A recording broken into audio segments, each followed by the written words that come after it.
I'm sorry, what?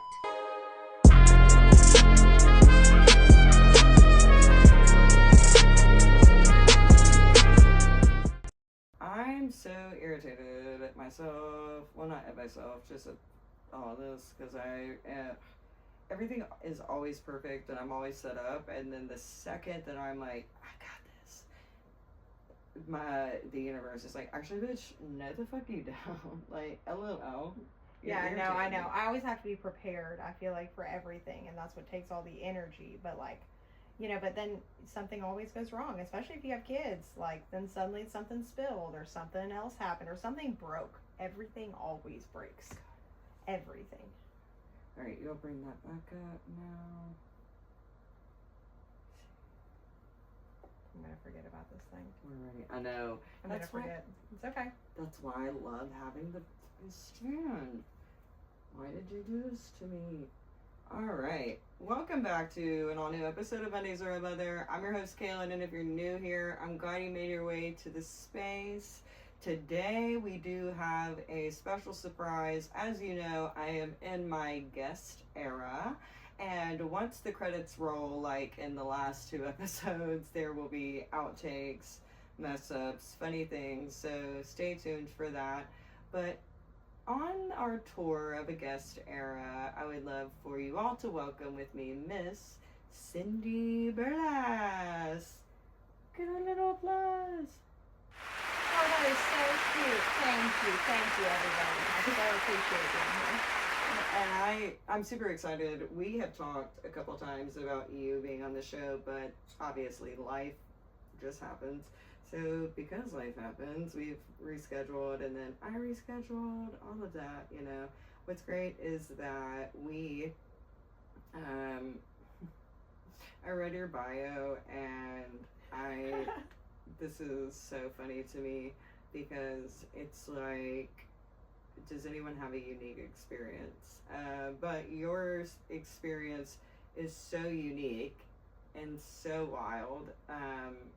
From being raised by a single dad to becoming a parent, and then a single parent ×2, having to start over in a corporate environment, to then working for yourself and navigating life from partners with addiction to partners with healing. You have been amazing. You've had court, you've had all kinds of stuff, so I am so excited to welcome you on. Before I give your whole life away, hello, welcome, thank you again. Here we go. All right, we got to start from the beginning. So, but first, I have to talk about how you and I met, and then we have to go back. Funny story, and I actually brought this up in last week's episode. I used to work for an IT company, and in the IT company, I didn't have access to anything like personal information. I just learned how to find things or settings that I wasn't privy to, just like as a customer or in a normal day-to-day basis. Mm-hmm. So back when Kelsey and I were recording to Without a Clue, she had said, "You're never gonna believe this shit. A friend of mine is getting these foul ass texts, and like, we've got to find out who's doing it." And I was like, "Oh, just give me the number." And within about 5 minutes, we learned that it was much bigger than anticipated. That actually bridged a kind of like a relationship of support and navigation between you and I. We never got the opportunity to meet until like years later. No, absolutely. I feel like, it's been one of those really good things where you have those silent soldiers in your life, and it's girl code, man. 110%. Girl code still applies. If you don't know it, you need to learn it. Girl, amen. Mm-hmm. And so with that and how we crossed paths, I like to start from the very, very beginning. Good. So I was born actually in Columbus, Ohio. You know, my parents had actually met at a laundromat in Lebanon, Tennessee. My dad actually fought in the Vietnam War. Homeboy was born in 1946. And my mom, you know, she was 21 years old at the time, had 2 kids under her belt. My nana was born in 45. Dude, I've been raised by a fucking baby boomer. Like, and it's not even been raising, you know, and God love him, and, you know, everybody did the best that they could. It was just one of those situations, I guess. I was the one that fell through the cracks. And how old was your mom? My mom was 21. She was 13 when she got pregnant with my brother, Jonathan. 17 when she got pregnant with my sister, Brittany. And then their father went to prison, and my mom, I guess, met my dad somewhere in Tennessee. A lot of the stories are very fuzzy because I don't really know. Right. You know, I don't even know, like, there's been speculation on if my dad was even in the room when I was born, if he didn't meet me for like 2 weeks after that. It's all wild. And lots of family drama. He can barely remember, so it's like... Oh, he swears he was there, you know, 110%. What man can do wrong? No, not None. at all. No. None. You know, and, you know, We and must I praise do. them. I know. God. Yeah, I mean, we are definitely in a woman revelation here, proving that men really ain't all that anymore, guys. I do have to say, I've met a lot more single dads recently. Like, not like single dads, but like primary parent dads, which is rare. Well, has been rare in my life. Like, I haven't been introduced to many, so it is cool to see like more men step up, and to have your dad step up is cool. Should he have? Yeah, no, exactly. No, No, absolutely. And, you know, we will get into that as well. You know, I do understand and I respect, you know, my parents for doing the best that they could and all the things. Obviously, when you're telling a story, you know, you don't want to hurt the people that you do love. Yep. But my story is valid, and it has taken me a long time to heal from a lot of things with it. So, also, I want to mention your mom being 13 and then 17. Statistically, if you are a teen parent, you were twice as more likely to be a teen parent again within the next 2 to 3 years. So, And she was. Being on the cusp of 14, I hope, when your brother was born, then barely 17, you know, that would make sense. And myself included, I was pregnant with Ethan my senior year, and then I had Ezra by 19, and then I had Walker. I got pregnant not too long after I turned 21, so within 6 months. Yeah, no, I mean, absolutely. And, I mean, was it on purpose? Were you trying to have them close together, or just, you know, being young and you just don't really think it can happen to you? Yeah, no, I get it. I was on birth control, which I talk about often. It was not something, my levels were not the way that they should have been. People talk about banning puberty blockers, but that was something that was a benefit for someone like me because I was starting to get my cycle as early as 6. Yeah, okay. And because of the medications increasing testosterone, balancing those out, that helped me, but it still didn't help me when I was in Miss Graves' English class taking a nap and had my first period and wrecked my strawberry shortcake. So, how fitting. I love it. That's hilarious. I was so pumped to wear it. It was all white. I mean, a white fit head to toe. Oh, bless your heart. No, and it is traumatizing, you know, I mean, especially, you know, I guess your mom was still around, or was that right after she passed? So, my mom passed away before that, so I was having other issues that were more like hyper-focused on, with my speech and sensory issues as well. So it was like, that was another thing that kind of, that didn't happen until after my mom passed away. So what they had concluded was that it was due to stress and environment. Okay, And valid, like, very valid. All right, but I still don't have titties, but I mean, like, Yeah. like things guys. But thank you for whatever this is. 'Cause Yes. this is awful. Ass, like, Yeah. No. very much. But I mean, you know better than anybody how hard it is to have to go through these changes and these questions as a woman without a mother. Oh, you yeah. know, it is.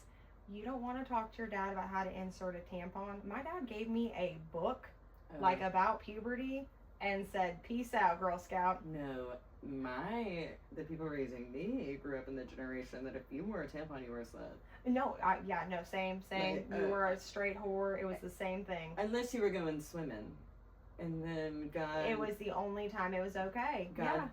God looked away. Well, because they didn't when want you to put see on our the diapers poking out Oh of there. my God, little duck bills. No, thank you. No. But so, all of that, her being a teen mom herself, I can't imagine becoming a parent at 13, and then again at 17, and then again.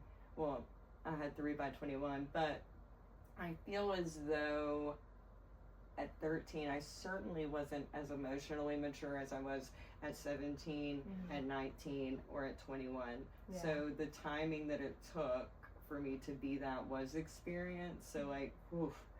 And then at a certain point, you become raised by your dad. Yeah, I mean, and again, I put the raising lightly. I was bounced around a lot.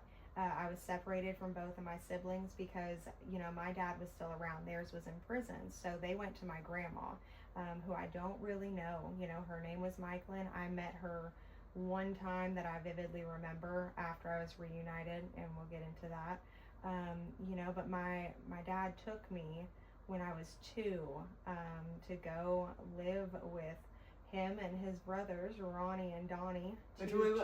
Oh my God. Y'all, like, listen, we started from the bottom. Now we're here. And she will add a little thumbnail because these are people a lot of y'all know, and you would never think. These are my biological kinfolk. Like, so we share a last name. Introduce us to who the they Bang This Twins. You might find them on 2nd Broadway. Oh my God. You might get lucky. The Bang This Twins. Oh, it's rough, guys. Oh yeah. All right, so you're traveling with the Bang This Twins So around Nashville. Well, no, and that was later. As a child. So I think that we moved, and again, a lot of this stuff is very sketchy because, you know, I am 2. I am now separated from my siblings, and I will not see them again until I'm 13 years old, I believe. I was 12, turning 13, I believe, when I met them again. And so, again, I mean, it was really hard. I grew up with a lot of questions. But my dad was never really secure on his own in any kind of way. You know, so we moved to California. We had the Bang This Twins with us for a while, I guess. They giggle about dropping me off of a changing table in a truck stop bathroom. Oh my God. Oh yeah. They asked me if I remembered it the next time I met him, and I was like, thank God I don't. And I mean, literally, I'm 15. I'm like, and I wonder what is so fucking wrong with me. Oh my God. Oh my God, y'all left me with these fools. God love him, you know, but Right, oh my God, yeah. bless me. No, Literally, for real. bless me. You know, so then the best thing that possibly could have happened is we moved to California, and I call her Aunt Kathy and my Uncle Ron, but my Aunt Kathy was the only reason I turned out to be even halfway of a decent woman. She did not have any children of her own. My uncle had 2 sons from a previous marriage, and my dad could not take care of me. He was a forklift mechanic. My dad is also 50 years old when he had me. So he is, you know, he's a 53-year-old man trying to keep up with a baby. He was alive when Kennedy was in office. That's crazy. Oh my God, literally. I mean, my dad fought in Nam. It is wild. It's wild. You know, he is 80 now. You know, but it was very, very challenging. But my Aunt Kathy, we bounced around more with that. And so how old were you when you came to Nashville? I wasn't, not till I was 15, turning 16. Okay. So I have moved from California to Oregon to West Virginia, back to Oregon to Missouri, and then I've dabbled a little bit in North Carolina because my dad had a house there at one point, and that's when I finally moved here. And it says here that you went to 12 different schools before you even got here. Yes. Okay. There was, there were just so many times, like, my aunt and uncle, they owned a video store in California. I remember that. I remember, like, the VCR old school movie store. Ashland City Tannin Video used to pop. Oh, yes. That was, like, the spot every Friday night when your parents got paid.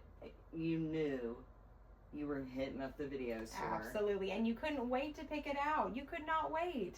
I know. And then you always had the late charges. But it's cool. It's fine. We don't have to talk about those. I remember my mom, or I think it was my stepdad maybe. This is so long ago. I don't know what the hell it was, but we went somewhere and got pizza, and then we went to Video 10, and then came back home. And my stepdad was so pissed about having to rewind the VCR tape, and he'd be like, everybody's always gonna fucking leave the VCR. Oh my god, we had one of those fancy ones. You put it in there and it rewinded it super fast. No bullshit. He ended up getting one for his birthday because so he bitched funny. about it so bad. And that was like, hell yeah, like you just saved me so much time. Absolutely. Like, oh my god. No, I mean, it feels like a different lifetime ago. I still remember Zelda on the Nintendo and blowing out the freaking thing every time. And I mean, I loved that game. But there was just so many challenges, and I have no contact with my mom. I was born into a family with a problem of addiction, and my mom, she's an addict. And, that's why I ended up getting separated from them. So, by this point, I'm like 2 when we finally leave. And we're at this video store area in California. And there's just so much bouncing around, even within the states, that it's hard. And, I do have complex PTSD. I have a lot of things just blocked out. But I started kindergarten in California. And then I don't think I even finished kindergarten there. And then I moved up to Oregon because my dad, he couldn't take care of me. He couldn't handle me, and I don't really feel like I was a bad kid. I was definitely a very bored kid. I had no siblings. I was the kid that was going along with my dad on the jobs. I could hang, drywall at 6 years old and plaster it too and sand it. I was that kid. But also, like, what kid wouldn't be bored having to sit in a van all the fucking time? And, like, that's all you know. Like, I mean, like, we didn't even ever have a real house when I was with my dad. We lived in pull-behind campers. When I was 5, I vividly remember he had a shop. I think that he was like, this is kind of a nicer storage unit. That's what I'll call it. It had a back room. But that was our bedroom, and we shared the bedroom. And I remember the fire station came one day, and I was taking a bath in one of those big white plastic shop, sinks. And my dad was like, you gotta hide. Do not come out. Stay in here. Oh my God. Because if they knew I was there, we would get kicked out. I mean, it was not great. We lived out of his work van for a while. I remember it running, like, we ran out of gas one time. And we were walking in the middle of the night, just to go to this gas station. There's a lot of, just darkness. But there's been a lot of just, like... celebration, too, of course. I mean, there's been so many little light people. Just lanterns throughout my life that have really just done a lot for me and impacted me a lot. And then, so you're here, Nashville, 15... you graduate high school. Yes. Now, when you graduate, did you graduate from here, or? I did. So, and that was wild too, because I had already moved so many times. Right. I had moved, we're going to backtrack real quick just because it's relevant.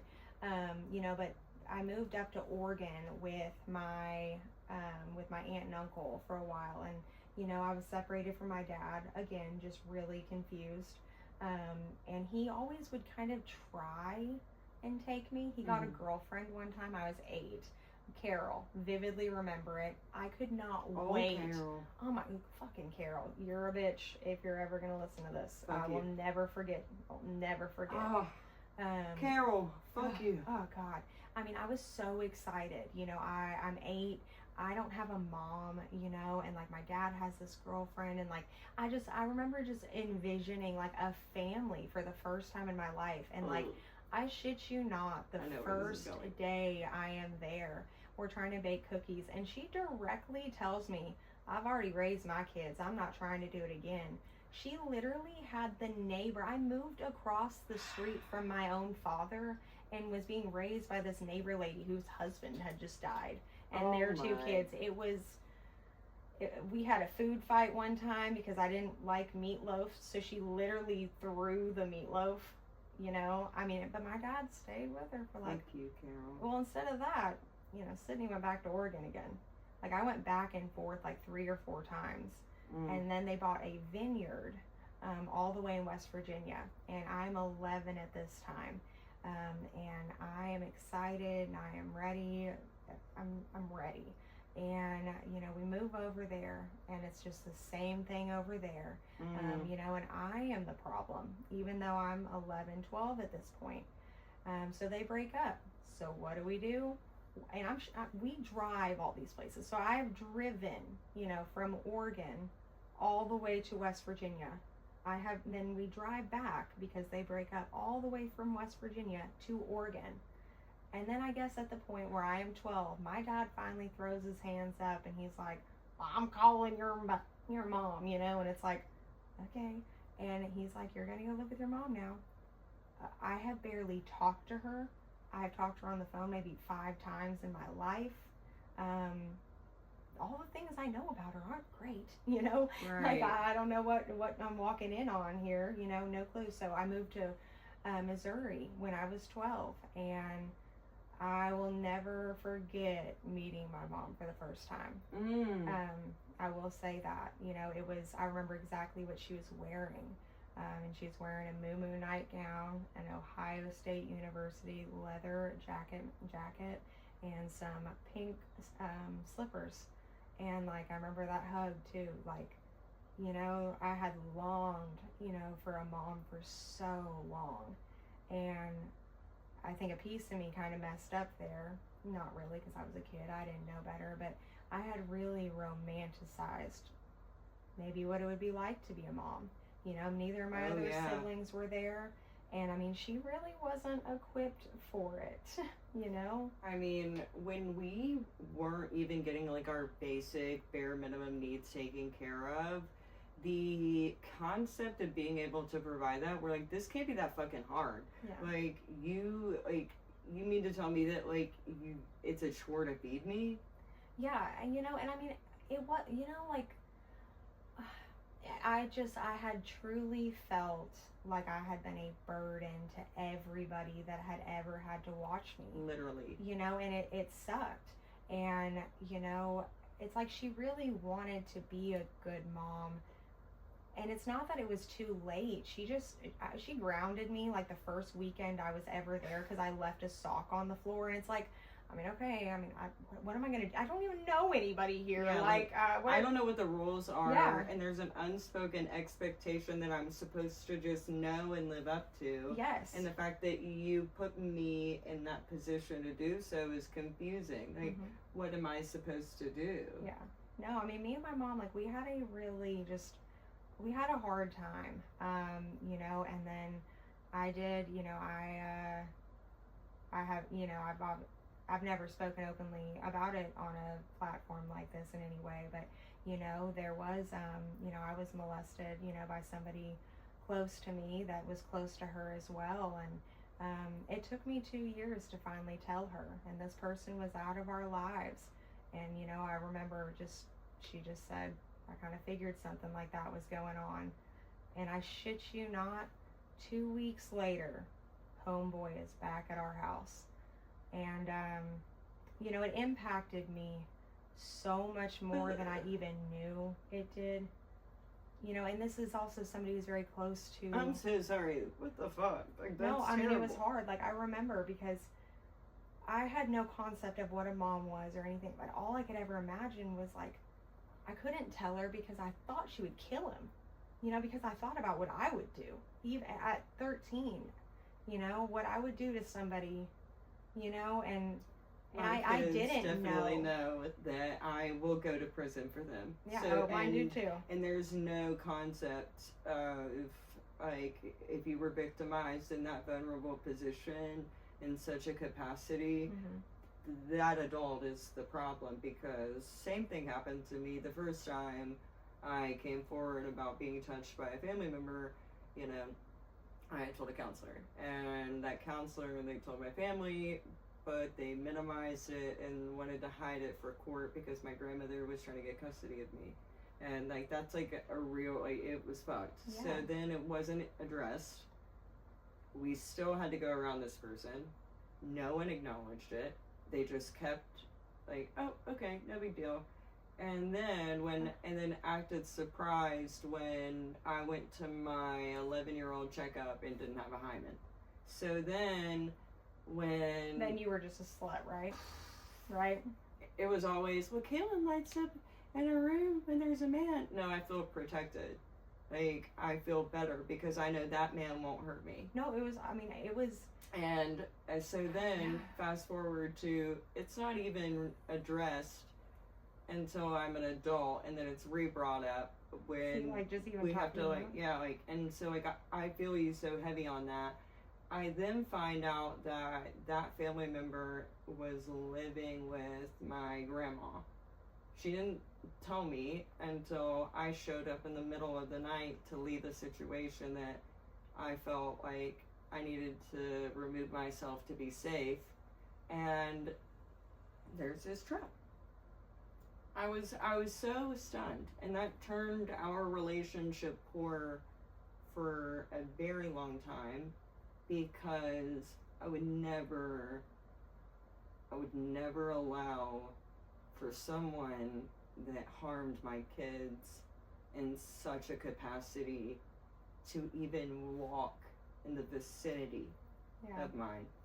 Well, and it's something that I do hold a lot of, I hold actually maybe even more grace for my mom than I should, but when I reflect back and I think about the fact that she was pregnant at 13, like, I just was not on that same scope of adolescence yet, like, I wasn't thinking about sex or, like, fondling each other or, any of that kind of stuff. I was on a different level than she was. And unfortunately, she was a victim in the situation. And not only a victim, but she was not even, like, in a full scope of understanding, but just thinking this is what happens, and then you have to have the baby, and then you have to be the parent, and then you're forced to be in a relationship essentially with your abuser. Yeah. I can't imagine what that was like. Well, and I mean, same for her. Like, this was somebody significant. But also, it doesn't minimize no what you went through either. Like, we can acknowledge and of course give grace, but at the same time, by the time you had experienced this, she knew what she needed. And she knew what she wished somebody would have done. That's what you would think, absolutely. And because she's the one in power now, she's the grown up, she could have done it differently. Yes. And that's the way I look at it, is like, I know what I needed then. I needed, I don't want to get too emotional because this is your story. But I mean, I needed somebody to have my back. Yeah, to believe me, to stand up for me, and maybe even just a fucking hug. Yeah, and and that's why we almost shudder at the thought of it now, because it's like nobody was there when we needed them in the most vulnerable position of life. But just to not allow it, I won't say that, but for myself to allow for us to be re-victimized and exposed to these abusive people isn't fair. No, and it's not. And I remember, like I was a baller in high school. I was on student council. I played softball. I started working at 14 years old at this little Italian restaurant. I very much so, if I wanted a phone, I had to pay for it.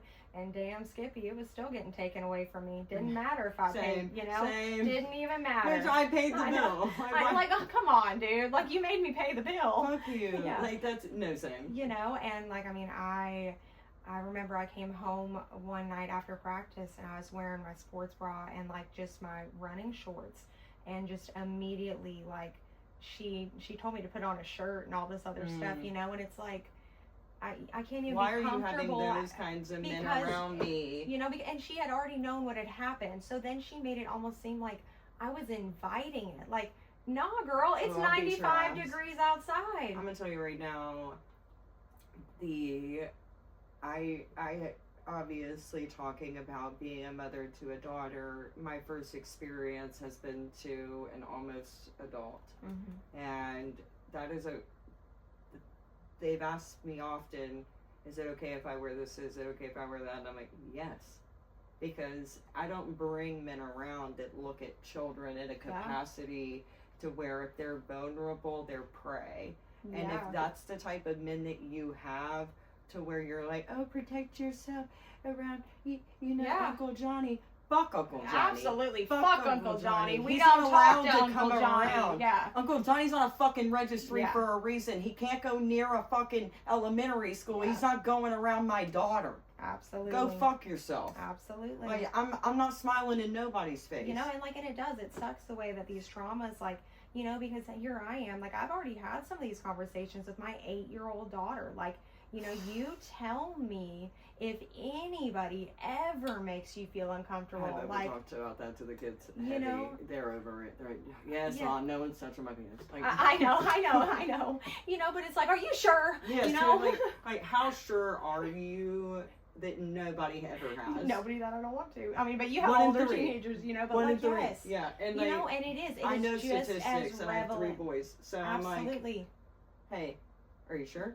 Yeah. Are you sure? Well, and boys are equally, and it's harder for them to really come forward too, because, you already know those statistics too, because if they get any kind of arousal, like suddenly, like they think that, I understand it to a full just concept, and I'm just know, if you don't just vividly say, yes, I want it, it is not an invitation. Amen. And just so you're aware what was kind of being said, so your body reacts to stimulation, whether it's warranted or unwarranted. There is a stigma in a lot of communities, especially for victims who are male, that because men can't be victimized unless they want it, because they can't react. That's not true. And so therefore there is a stigma that, if you're victimized by another man, you're gay. And that causes a lot of men not to come forward. So what is reported and what is not reported, by survey accounts, according to police reports, 1 in 6 boys will be touched without consent before the age of 13, and 1 in 3 girls. However, based on social experiment surveys, and if I can find those statistics, because I remember reading them, mutism, is that it's truly 1 in 4 boys, and 1 in 2 girls. And so that's like a scary thing to know that you really truly can't trust anyone. But again, if you ever see something, you say something, and you have boundaries, and that's what we're not taught. Mm-hmm. No, absolutely. In we have been taught that if you don't you're not to question adults. You are to, if your family member asks for a hug or a kiss or that stupid shit, that you do it. Yes. And that has to stop, because that is why children don't feel comfortable. Well, you told me that if Aunt Barbara wants to kiss me on the mouth, let her. Yeah. And like, or else it's rude. No, Yeah. it's not. Don't kiss me on the mouth. so that's why a lot of women feel rude having consent, saying no, because you taught them that. It is so true. And like, you know, even like, you know, listen, like I'm a very firm believer in God. God has gotten me very, very far. But like, I feel like a lot of the biblical views have also been pushed onto women, how we are supposed to serve these men. And that is not all that it says. We are equally supposed to be served. Amen. Yes. You know, like, I read the King James Version, baby. I'm going to tell you, Yeah. It says a little bit, but what people also don't know is that they cherry pick what they want, they capitalize it, and change definitions. Last time I checked, most of y'all can't even read past a 6th grade level. Absolutely. So the fact that you're arguing to me what my role is as a submissive woman, I'm going to tell you, I've been submissive. You know what that's ended me in? Trauma. Absolutely. I've trusted men who have said, oh, I'd never do that. Guess what they did?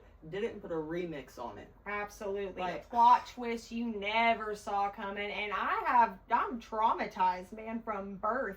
Like, I'm always on the lookout. You scare me. And unfortunately, there are men who look at women who have hypervigilance, and they know how to masquerade themselves to say what they want in order to re-victimize. And that's another thing that we even have to look out for. You say, we didn't pick these men. No, I didn't pick that man. I picked the man you pretended to be when you first presented yourself to me. Yeah, no, but you know, they can't keep that up, you know? It's just, it isn't possible. Ends. No, I mean, dating, you know, I mean, now I have dabbled in it a little bit, you know, during my single mom phases. Dating right now is trash. But how old were you when you first started dating? Like, you know, in life, I guess, probably 13, 14, had my first little boyfriend. Right. You know, I remember very vividly, you know, his name was Ryan. I was in the 8th grade. And I really liked Ryan, you know, like any young first love, you know, it was it for me.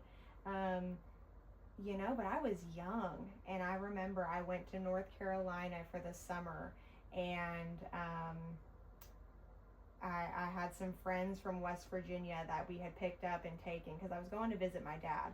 He had left me with my mother and went and spent his $75,000 settlement that he got because he had a heart attack and got fired from his job on a new house in North Carolina, while I had no dental insurance, 8 cavities, needed braces, like, I mean, no college, I mean, and the house is great, and I can't live there, you know, it was just, it's crazy to me. But, you know, there was a boy there, and I remember, you know, I really did, I started to like him, and I mean, I was there the whole summer, and I mean, I was 13, and I kissed him, and listen, I remember, I felt so terrible. Let me see. I got something for that. Oh yeah, no, I kissed him. I did it. I kissed him on my.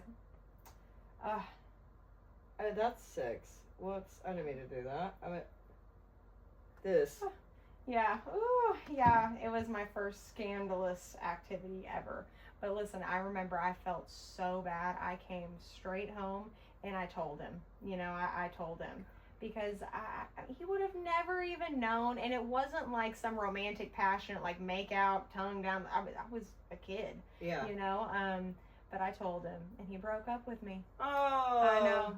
Oh my God, I was so shattered. Like, I remember that, like, first heartbreak, man.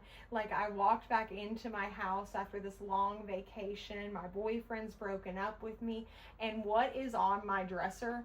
The roses he had last gotten me, and I hit the ground. I was like, I am never gonna do something like this again in my life, you know. And my mom had no idea what to do for me, because like I'm a sensitive soul, but like I'm not a sad soul, you know. And she went out and bought me a new laptop, you know. I was like, okay. And she was so excited to show it to me too. But sweet. like, she was just like, she was like, here you go. Like, I hope this makes you happy. And I'm still like, right, so, you know. Funny story. My first like super serious boyfriend, thank God he lived far away, because that was the first time I definitely ever felt a hard on because I was sitting on his lap kissing him. I thought it was his hand, and I was like, "That's so weird for his hand to be there the whole time." Oh yeah. And then I like really had to think about it. Was like, "Oh, that, oh, It does that? wow. You know, like it does that. Yeah, I Right. don't, like I was not equipped. But then, so him and I broke up, and then fast forward my sophomore year, this guy, I'm friends with his wife now on social media. I think him and I are friends on social media, which is even more funny. Okay. But we started dating, and I did tell someone that we had like slept together. It was a whole thing. I think he was like the second person that I had like ever slept with. I think I lied and told him 3 because I wanted to be like more mysterious. I know, and now it's like, you know, Girl, I who know, cares? literally. Body count isn't real unless it's over 150. But Oh my anywho. God. Okay, well, no, it's a little real for me. No, it is not. That is too many. That is too many. I got scared for a second. I thought you were saying like yours is. Absolutely not. Sydney. No. Listen, like I had it on my. I didn't really For have me, a mom, but it had to be 5 or under, like, or else I was going to be a whore. Oh, well, you know, yeah. that's how I had felt in my whole life. No, for real. I literally, even though like I can tell you, I haven't been with like hardly anyone. I've been chronically in monogamous relationships, Yeah, no. and to me, like if I do end up in a situation where it's like a one night stand, I prefer to be 6 months away from that person before I jump into anything else. Yeah. It's No, like, and I mean, if you choose to have a one night stand, like, I miss listen, it. these guys, though, they I do miss not it. like that these girls can play these games better, you know? I have done that, and it and was I'm not gonna, embarrassing. I'm not gonna say, you know, it's a great idea, but I think everybody needs to have that one night stand at least once in their life, probably, you know? But so me and boyfriend break up. Well, we have to because my family won't let me see him because I am just slinging it around town, right? Yeah. And so I lost a door, I lost a phone. Like, how dare I experiment on the same level as my peers? And then Okay, hold on, rewind. I think I'm confused. So, did you cheat? Like, no. Okay, no. No, Okay. Your first boyfriend, though, but you had slept with him. Yeah, and my family was like, you cannot be together. And him and I were like still talking, right? I log into Facebook because this is back. I stopped logging onto MySpace, started logging into Facebook to see that he put in a relationship with somebody else. I threw up. I was sick. And then, you know, and I mean, like, you just can't even touch that kind of heartbreak either. It is so wild. When the I way finally you got my feel. laptop back, I had to go through and delete all of the pictures of us together. I'm crying. Have you ever done the burn the picture thing? No. Oh, I have. I have totally done it. You piss me off. Like, I'm a Leo and I love fire. That's hot. Like, you're right. And I have set some shit on fire. Not a picture, but maybe other things. some other desirable items. Other things that may or may not have resulted in a dismissal. Well, but I will match you with our timeline on my story similar, because, you know, I was still young. You know, I was in 8th grade then, and I am still in Missouri. It was the longest I had lived anywhere. I arrived in 7th grade, and I didn't leave until the end of my sophomore year. I finished it, and I had to leave that summer. But so my first like high school kind of serious boyfriend, who I ended up losing my virginity with, the situation was equally as terrible. I remember I was babysitting my brother and his wife's kids, who she's passed away since, but you know, I was babysitting the kids, invited him over. All the kids were good. They were all napping, you know, did the thing. I was responsible. There was a condom. We flushed the condom. He left. All is well. The condom. Okay. In a home septic tank. Oh, well, it comes back. Okay. So, you know, my No. brother comes home, you know, with his wife and everything, and like we're all going home. He's returning me to the abuser, my abuser, and my mother for, you know, to return me home. And so we get there. I think nothing of anything. And like literally my mom, this said person, and my brother and his wife are all like, so we found the condom in the toilet. We know what you've been doing. I mean, that moment is embedded in my brain forever. Like, I remember my mom like grabbed me and like pulled me into the laundry room, and like I haven't gone back to this moment a lot, but it's still one that I don't understand, because she kind of like said, Sydney, just deny, you know, don't say anything, just, you know, I think it's she okay. wanted She was to trying evade to protect accountability too, because it's like, why is she having sex? Why is she comfortable with and this? I mean, I was 15, you know, like, I may, and I mean, that wasn't like my first, like, kind of like experimental thing, but yeah, I know, I mean, you know, my mom was 13 when she had a baby, you know, and I was being responsible. Normal, you know, me and my mom talked openly, like, I think I had actually already told my mom that I had been sexually active, so she did know, but, like, I remember the look on my abuser's face with the whole conversation, and I just, like, I remember how disgusting it was. It was like I gave something that was his away. Like, he was so disgusted and angry. I lost my phone. I was grounded. They called this poor kid's grandparents to let them know what we had been doing. Oh, as someone who was Oh my raised by gosh. their grandmother, that conversation is, Oh, that's wild, because I'm gonna tell you, that happened. yeah, so we broke up. Oh yeah, we broke up. Oh, yeah, so that didn't work out, but that's fine. That sucks so bad, because, like, yeah, I was 14.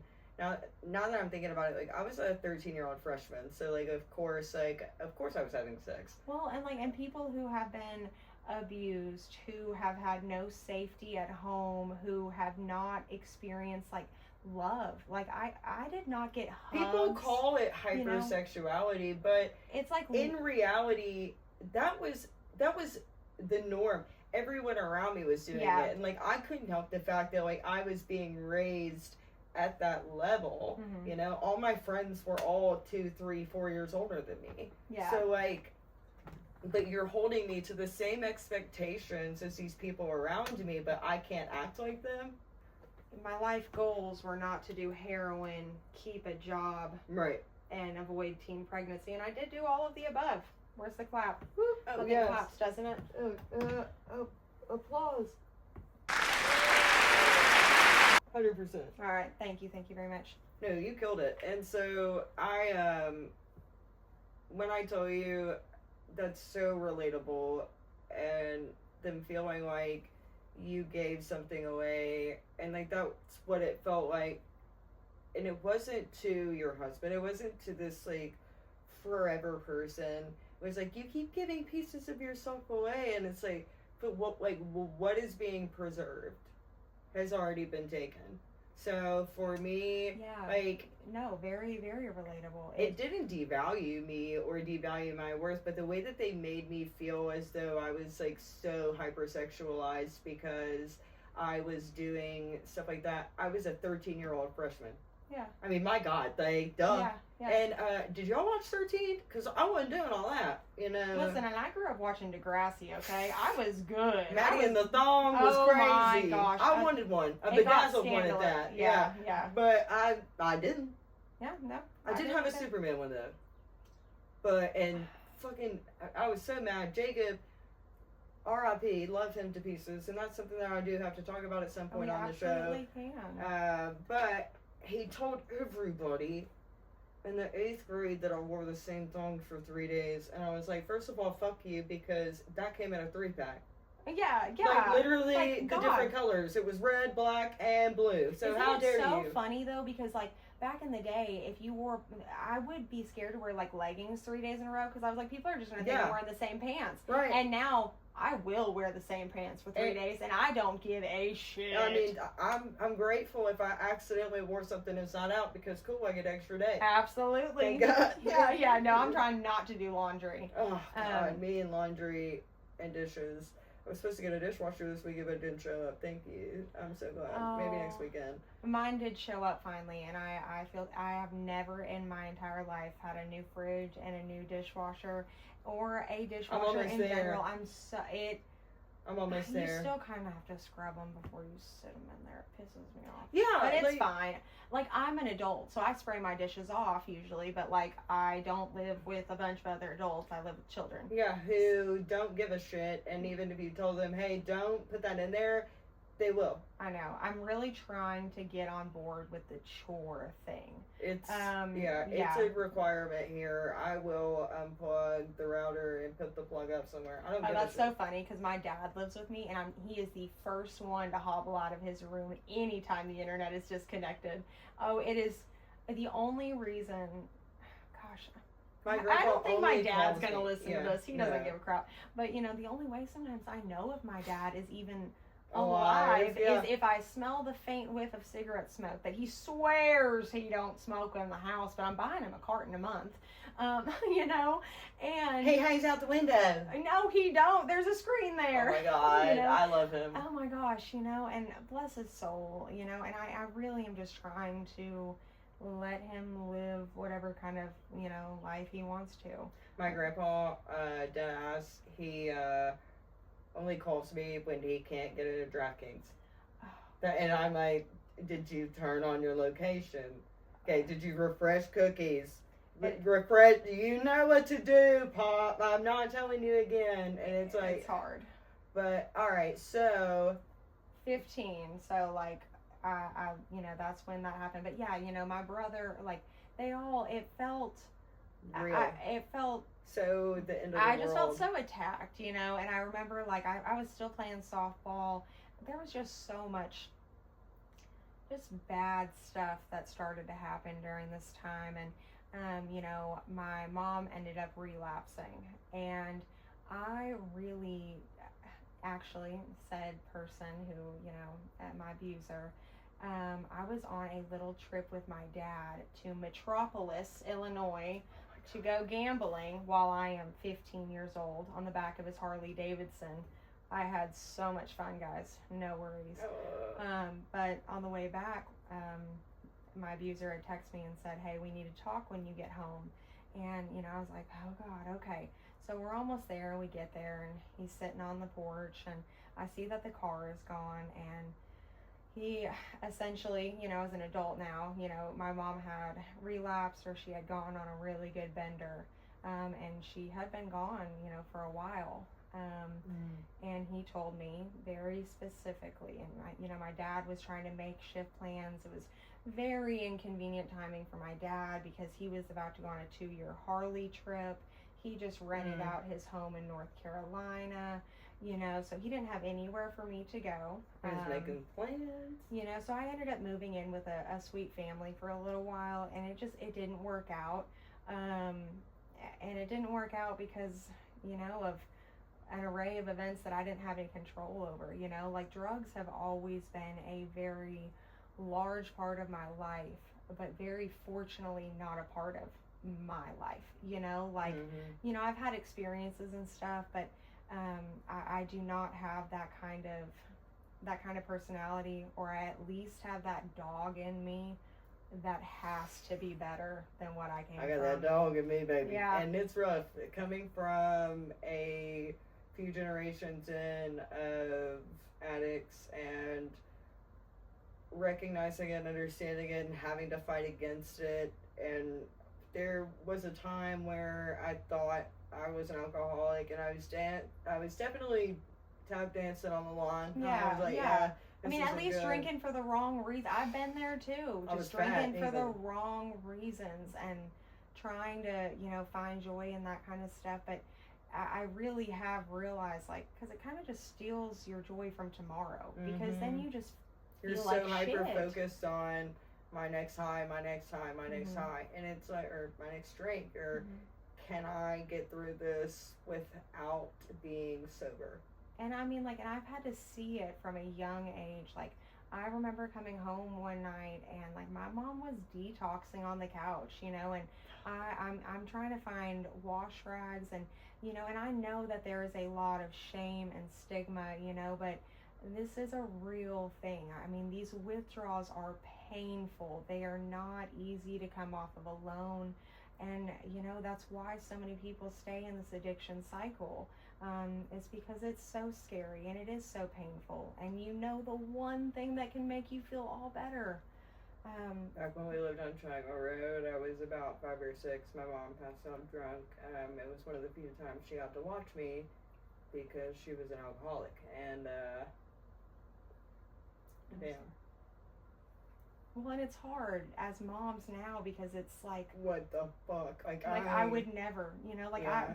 One time, like the one time I've ever exposed my kids to that, I accidentally got too drunk at a 4th of July, and I blocked out. Like it was bad, and you apologized to them, heavy. You, I was like, that was crazy. Like I don't know why I acted like that, guys, but I remember getting up from a nap and like seeing my mom like sprawled out on the floor because the fucking a shelf had fallen, like all of this stuff. She was out. I had to like call my Nana at work, and the fact that I was so young, and the fact that I knew her work number because I had to, because my mom would drink so much. It was a possibility. Yeah. No, I'm like, what the fuck? And like, she didn't get sober until she got pregnant with my brother Landon, and that was the only time I got to have a mom, and it's because she was back-to-back pregnant. And then, boom, gone. And then she's gone. And I think about that for the boys because, you know, David made a choice to be sober. And the last, 9 months of memories that they have are incredible because of the choice he made. Nobody forced him. Yeah. And I don't know, to know that if my mom would be here today, to know how bad she was battling that addiction to where she had to be forced to be outside of herself and to live for somebody else, to be sober, is a hard reality that not a lot of people talk about. And I am grateful for the fact that she made the choice to be sober during her pregnancies, because often those who are not are glorified in a social stature, and it's disappointing.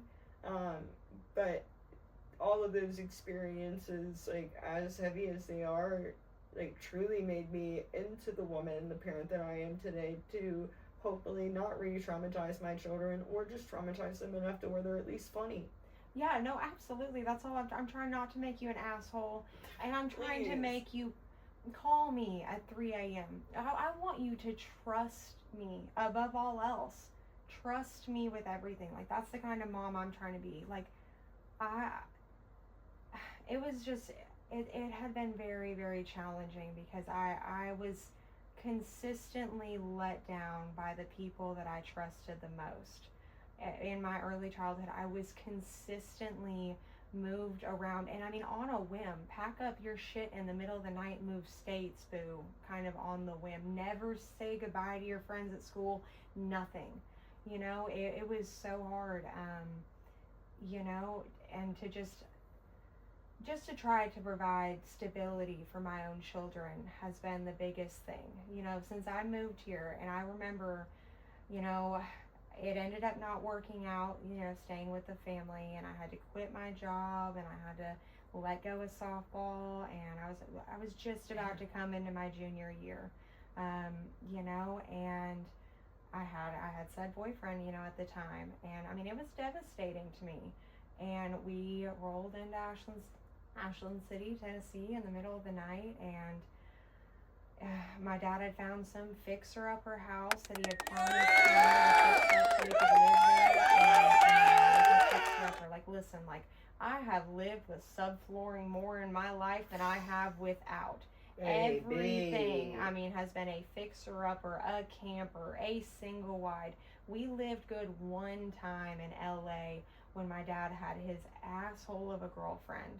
And I mean, I used her soap one time, and I was brushing my hair at my vanity after, and she came in and took her hands and put them up through my hair and pulled me all the way back to the floor. No bullshit. She was my grandma did that to me one time because I was in her perfume. She said, "Get your raggedy ass out of my stuff." I know. And over here we're just like sharing with our kids. Like, I got you, boo. Like, you try literally. It too. You know, it's so crazy. He's 13 pimple patches. I don't mind. Yeah, well, I kind of mind, but it's fine. No, you know, like, I'll get more. It's fine, you know, but... Back to post first breakup, though, I have to tell you, shout out to... And, God, this is so embarrassing. My next boyfriend wasn't until David, but shout out to Trey Walter for never making me feel bad about this. He didn't have Facebook at the time, so I pretended he was my boyfriend, and I took 2 pictures from MySpace.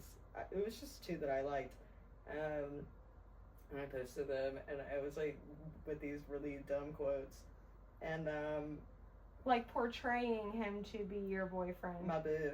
And, oh my God, girl! So bad. It was so. What I did not realize is that next to his pictures, we're the same age. I'm not paying attention to the background. But next to him on the wall was a poster of centerfolds that had been taped as like a montage mural next, and he's just... Oh my gosh. And then in another picture, it was his brother in the background weighing. Keep in mind, we're sophomores in high school. Yeah. So like, the fact that your old brother's enough. bagging up back there. Yeah. Oh my gosh. And it was the youth pastor's wife and my family sat down with me the next day. That's why I got my laptop taken.